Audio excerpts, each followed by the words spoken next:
अस्सलाम वालेकुम students, welcome to our physics class. आज हम स्टार्ट करने जा रहे हैं अपना topic that is force and momentum. तो बेसिकली इसमें हम स्टडी करेंगे कि जब किसी भी बॉडी पे हमारे पास फोर्स एक्ट होगी तो क्या होगा, there should be some kind of change in momentum of that body to some acceleration. So let's start.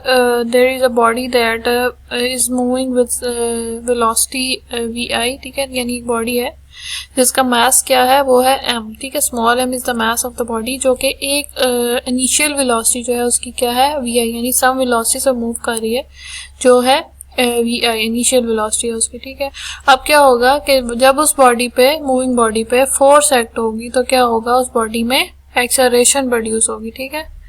जब फोर्स एक्ट हुई मूविंग बॉडी पे तो उसमें एक्सेलरेशन प्रोड्यूस हुई। एज अ रिजल्ट क्या होगा, there should be some change in the velocity of the body. जब force act हुई है एक बॉडी जो एक सम वेलोसिटी से मूव कर रही है तो उसमें एक एक्सेलरेशन प्रोड्यूस होगी, जिसकी वजह से जो है हमारे पास वेलोसिटी का चेंज होगा, यानी वेलोसिटी vi से क्या हो जाएगी, चेंज इन वेलोसिटी वो क्या हो जाएगी, vf, ठीक है।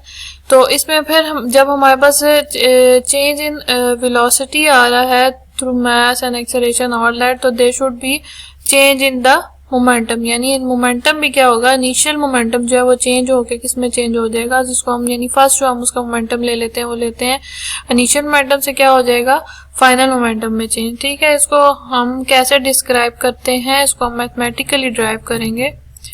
दैट इज जो हमारा इनिशियल मोमेंटम है बॉडी का वो क्या आ जाएगा, पी आई। मोमेंटम बेसिकली क्या होता है, P is equal to M V, यानी product of the mass and velocity.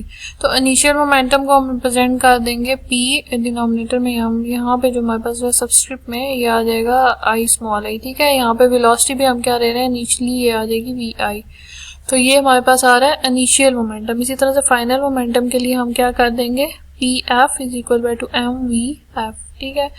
अब ये दोनों तो हमारे पास इनिशियल एंड फाइनल मोमेंटम है, हम बात कर रहे हैं there is a change in momentum. तो चेंज इन मोमेंटम क्या हो जाएगा, तो जो फाइनल मोमेंटम है उसमें हम माइनस कर देंगे इनिशियल मोमेंटम को, यानी कि जो pf है उसमें से माइनस करेंगे pi को और mvf में से माइनस करेंगे mvi को, ठीक है। यानी हमने इन दोनों इक्वेशंस को ऐसे करके हमने इक्वल इनके लेफ्ट और राइट को हमने ऐसे सब्ट्रैक्ट कर दिया, ठीक है, दोनों को आपस में माइनस कर दिया। अब ये तो हमारे पास इक्वेशन आ जाती है about the change in momentum. अब हम बात करते हैं the rate of the change in momentum. तो रेट ऑफ द चेंज के लिए हम क्या करेंगे, इस पूरी इक्वेशन को डिनोमिनेटर में हम डिवाइड कर देंगे विद रिस्पेक्ट टू t, ठीक है।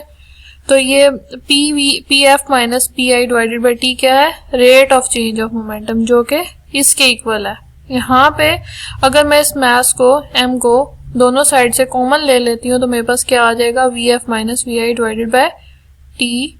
तो ये V F minus V I divided by T क्या होता है हमारे पास, that is the rate of the change in velocity, ठीक है। यानी मास तो कॉमन है तो जो rate of the change of the mass तो सेम रहेगा ना, मास तो नहीं चेंज होता विदाउट चेंज इन पोजीशन, ठीक है। तो ये rate of the change of velocity जो है बेसिकली ये इसका प्रोडक्ट आ जाएगा मास के साथ। अब इसमें हम क्या करेंगे कि अगर हम अपना न्यूटन जो सेकंड लॉ ऑफ मोशन ले लेते हैं वो क्या हो जाता है हमारे पास, F is equal to M A, ठीक है।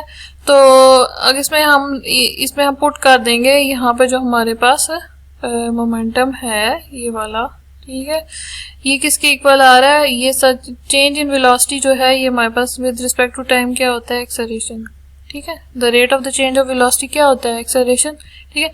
ये जो हमारे पास सारी साइड आ रही है किसकी इक्वल आ जाएगी, ए के, ये क्या आ गया एम के साथ ए, ये पूरा ए हो जाएगा तो ये आ जाएगा एम ए, यानी P F minus P I rate of change of momentum is equal to M A. तो Newton second law of motion क्या कहता है, F is equal to M A, ठीक है। फोर्स किसके इक्वल होती है, product of mass and acceleration.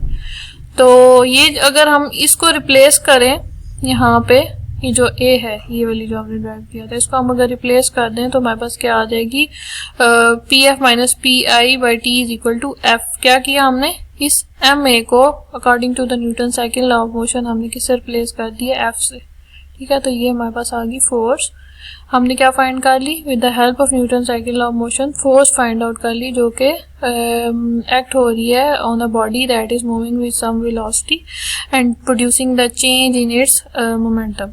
तो ये हमारे पास इक्वेशन ड्राइव हो जाएगी। So it defines that when a force acts on a body it produces an acceleration in the body and will be equal to the rate of the change of the momentum of the body। यानी कि जब किसी भी body पे force act होगी तो क्या होगा, उसमें एक्सेलरेशन प्रोड्यूस होगी जो कि इक्वल होगी to the rate of the change of the momentum of the body. तो ये फोर्स किसकी इक्वल आ रही है, rate of the change of the momentum of the body.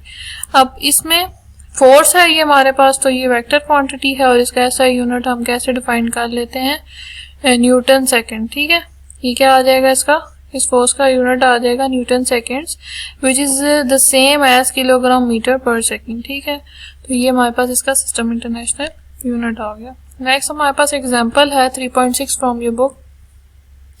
A body of the mass 5 kg is moving with a velocity of 10 meter per second. Find the force required to stop it in 2 seconds. तो यहाँ पे हमारे पास एक body का मास बता दिया है और उसकी इनिशियल वेलोसिटी बता दी है दैट इज 10 मीटर पर सेकेंड, और हमने फाइंड आउट क्या करना है, इसमें फोर्स फाइंड आउट करनी है that is required to stop it. तो स्टॉपिंग फॉर स्टॉप में जो है जाहिर सी बात है जो इसकी इनिशियल वेलोसिटी है वो 10 मीटर पर सेकेंड है, तो जो फाइनल वेलोसिटी है, ठीक है, फोर्स एक्ट हो रही है, फाइनल वेलोसिटी क्या आ जाएगी हमारे पास 0 मीटर पर सेकेंड। टाइम हमें गिवन है, तो यहाँ पे हम सिंपल जो है अपना जो हमने ड्राइव किया अभी relation that is F is equal bye 2pf minus P by T, इसमें हम वैल्यूज को पुट करेंगे। बट फर्स्ट हम क्या फाइंड कर लेंगे, मोमेंटम। जाहिर सी बात है अब यहाँ पे हमें मोमेंटम की वैल्यू तो गिवन नहीं है, हमें मास की वैल्यू गिवन है और वेलोसिटीज का पता है हमें, तो मास और वेलोसिटीज के रिस्पेक्ट से हम क्या फाइंड कर लेंगे, इनिशियल और फाइनल मोमेंटम। तो पहले हम क्या फाइंड करेंगे, इनिशियल एंड फाइनल मोमेंटम, और देन हम क्या फाइंड करेंगे, फोर्स फाइंड आउट करेंगे। तो फर्स्ट मास हमारे पास क्या आ रहा है, मास तो हमारे पास सेम रहेगा, ठीक है, 5 kg है, मास चेंज नहीं होता। अगर मेंशन हो कि इस तरह से अलग अलग मास हो, अदरवाइज इन्होंने बताया हुआ है इट इज एक बॉडी की बात हो रही है, ठीक है। तो यहाँ पे 5 kg मास है, उसको हम मल्टीप्लाई करेंगे विद इनिशियल वेलोसिटी 10, तो ये आ जाएगा इनिशियल मोमेंटम। इस तरह से 5 kg मास को हम फाइनल वेलोसिटी से मल्टीप्लाई करेंगे, हमारे पास आ जाएगा फाइनल मोमेंटम। एफ के फार्मूले में हम फोर्स के हम फार्मूले में इधर हम पुट करेंगे अब वैल्यूज को। इनिशियली जो है 50 है और फाइनल 0 है, तो ये आ जाएगा जी 50 माइनस 0/2, तो ये आ गया जी 25 न्यूटन हमारे पास force that is required to stop the body.